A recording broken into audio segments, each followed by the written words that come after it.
family, it's me, Narisha Shay. Welcome back to my channel.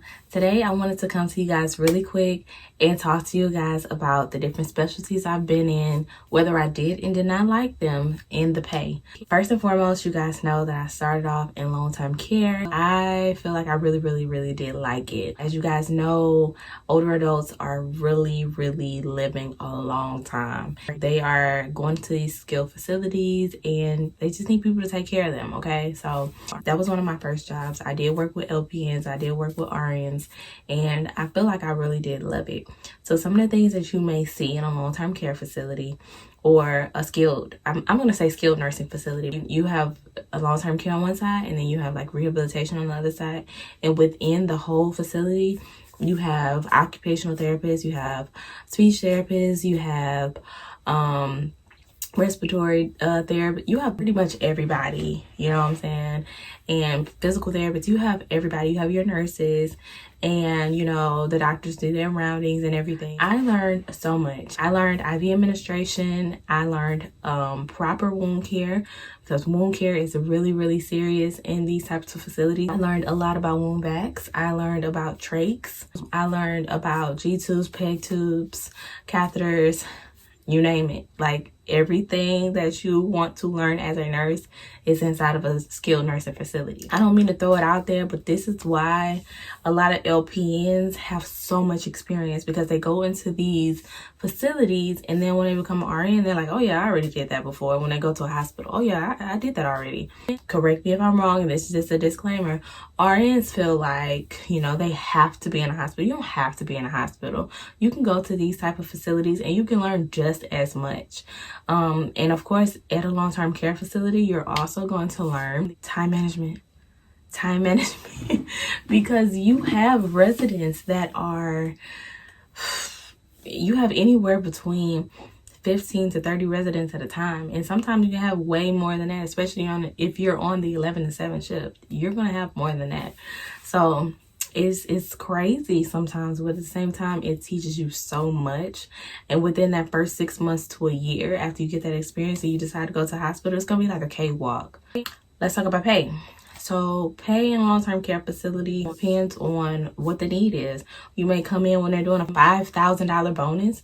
You may come in when they're doing a $3,000 bonus. You may come in and, you know, they have this set pay that you're going to get paid regardless. When I came in, I was working 3 to 11 shifts. With that being said, I made roughly, and I'm giving you guys an estimate on all of them. The pay I give you, I was most likely making a little bit more than what I say, okay? Yeah, let's go with that. So I was making $27.50, new grad nurse in the state of Florida, okay? $27.50. So then, of course, I went to labor and delivery. Labor and delivery, amazing. I love everything about labor and delivery. I don't regret anything about labor and delivery. I love it. I love everything about women's health. Experience out of this world as well. I got more experience with IVs. We were putting IVs in every single person that walked through the door, because these women are 100% dehydrated, okay?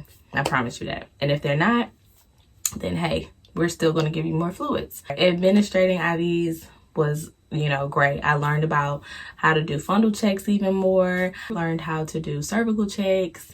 I learned how to critically think more than anything, because these situations, some situations, you're just like, oh my God, like, okay, so this person has had a baby before and they said that it took 4 hours to have this baby. So this baby was born 2 years ago. So that means that this baby may take 2 hours to be born. Like, you just always have to think and just be like, okay, so how do we go about this one? Because these patients are not the same. None of them are the same. I learned a lot about avocation, critical thinking skills, like I said, cervical checks. What else? Fundal checks. I learned how to use the ultrasound machine. And of course, you know, you have to learn how to use the ultrasound machine, especially if you're about to have vaginal births. So you have to make sure that the baby's head is down, because babies can turn, right?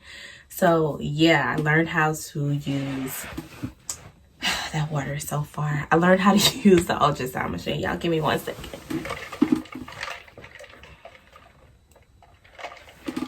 I'm always drinking water, always. But alongside that, I actually learned a lot of other things. I felt so well-rounded in labor and delivery. I was a pre-op nurse, I was a circulating nurse, I was a PACU nurse. I got to see everybody in their own little natural state, and you know, I was able to do a lot of different things. My resume for labor and delivery is so long. You learn so much, and I will recommend, if it's a person out there that absolutely loves women's health, and you know, you love working with women, you love working with babies. Yeah, I can't stop playing with my hair. And if you guys want me to do a video, like some type of review or something on this wig, yes honey, it's a wig, it's not my real hair, please let me know. Write a comment down in the comment section, because I will gladly do one. Even though I know my videos are not about wigs and I am so off topic right now, I can make you guys a review video. Okay, so let's continue. But yeah, if you guys are women's health advocates, y'all love women's health, do it. You will experience so many great things. And then, you know, it's not always great. There are days when you're like, what did I get myself into? And I felt that way so many times, I can't even count on both hands. But I've been there, I've done that. I love it though. And let's talk about pay. So I left one job, went to the other one, and of course I wanted more money. Like, come on now. So I got paid about 50 to 60 cents more when I went to labor and delivery. I went from $27.50 at the long-term care facility to about $28.10. That's a 7 p.m. to 7 a.m. labor and delivery night shift nurse. So yeah, I love that. Of course, you guys know that when the pandemic and everything started, I had to look for another job because my labor and delivery job started cutting back on hours, and I just wasn't having that. They were cutting back on too many hours for me, so I went and found the pre-op and PACU job, as I told you guys in that video. And when I found this job, I was just doing something that I knew how to do. I didn't want to learn anything new. I was just like, all right, I know pre-op, I know PACU, I know circulating. I didn't want to circulate though, because being inside of an OR, it makes me cringy sometimes. But I was like, I know pre-op, I know PACU, I can get a person ready for surgery and I can recover them from surgery. So let's do this, you know, because you do it in labor and delivery when they have C-sections. So I put my resume out there. I kind of just went a little bit more in depth with the surgical side inside of my resume, because of course you tweak your resume depending on what type of job you want. I was called for 3 different pre-op and PACU positions at ambulatory care centers or surgery centers, whatever you want to call them, outpatient surgery centers. I had chose one that was more so on the cleaner side and very well known, and of course higher pay. So as a PRN nurse, that's what I was going for. I wasn't trying to find anything full-time or anything part-time. I was like, I need to be PRN, so then that way I can give you what I can. I didn't want to commit to anything. So I told them that I would go PRN, and they were all for it. Y'all, I let us wait. And they were all for it. So I ended up going PRN, and I kind of liked it. I guess I felt like the atmosphere just wasn't what I was used to. I'm used to being around people maybe that first week. I'm very social. I'm such a people's person. And I was okay as far as, you know, making companions, I guess I should say, was concerned. But I like being around people that's my age, because I feel like they can relate to me a lot more. Like, you're on the same page as me. And a lot of these women and men, they had already been through nursing and been in nursing for 25, 30 years. You know, this was their stopping point. You know, they were pretty much just about done with nursing, and they found that this was what they just wanted to end with. And we pretty much had nothing in common. So of course you never go to a job for that kind of stuff, believe me. But I am such an atmosphere type person, and the atmosphere just wasn't like I wouldn't say it wasn't great. It was great. Like, they were so welcoming, but it wasn't like that click that I got with any of the other jobs that I went to. Like, I found a specific person I loved at each one of the jobs. And like here it's nobody that I would physically like text and be like, hey, what you doing? So I mean, it is what it is. The pace was really, really fast, which I liked. I looked up and I had already done my 8 hours for the day and it was time for me to go. But yeah, that was it. And I also like the inconsistency. Sometimes you don't really know what time you're going to come to work. So some days they might say, hey, we need you in pre-op at 5 a.m. And of course, you know, at the 8 hour mark, it's time for me to go. Got to chunk the deuces. But, you know, some other days you're like, okay, well, I need you at 7:30. I don't really like that because I know in labor and delivery, when I was starting off, I knew I had to be there at 7 p.m. And I knew I had to leave, you know, no later than like 7:30. I knew I was going to be off no later than 7:30. You know what I'm saying? And like same thing with long-term care. I was on 3-11 shift. I knew I had to be there by 3. And I knew I was getting relieved somewhere around 11:30. You know what I'm saying? So I don't know. It was just the inconsistency for me. It wasn't like it wasn't a horrible experience. Like I said, I liked the pace of it. But in the pre-op and PACU job, I was making about $35 an hour. Sorry, you guys. I'm just like all over the place. Pre-op and PACU, I was making about $35 an hour. Yeah, money was pretty good. Money was pretty good. Let's get to our last job, which is the job that I currently have now, child. Lord, I think in my last video, I mentioned to you guys that I had put in my 2-week notice. But you're not supposed to put in a 2 weeks notice. As a manager, you're supposed to give 30 days. And I actually did not know that because I've never been a manager before, right? So what ended up happening, and let me just back this up real quick. What ended up happening was I felt like I was not learning my job properly. I felt like it was a lot of stuff going on that I just couldn't catch on to. The bad part was I did not have any other unit manager physically training me. The unit manager that had left prior to me left. Like, there was nobody to train me. You see what I'm saying? So, like, let's just say I go and put a resignation letter in for a 30-day period or whatever, and they find somebody else in 2 weeks. So I got at least 2 weeks to train this other person. I had nobody. So my ADON and my DON was pretty much the two that were, like, giving me pointers on how to do everything. And it just felt like it was so overwhelming. But over time, ever since I rescinded, you know, I see all the potential in this facility that I work in, and I don't feel that quitting is going to be the answer. So instead, I'm sticking it out.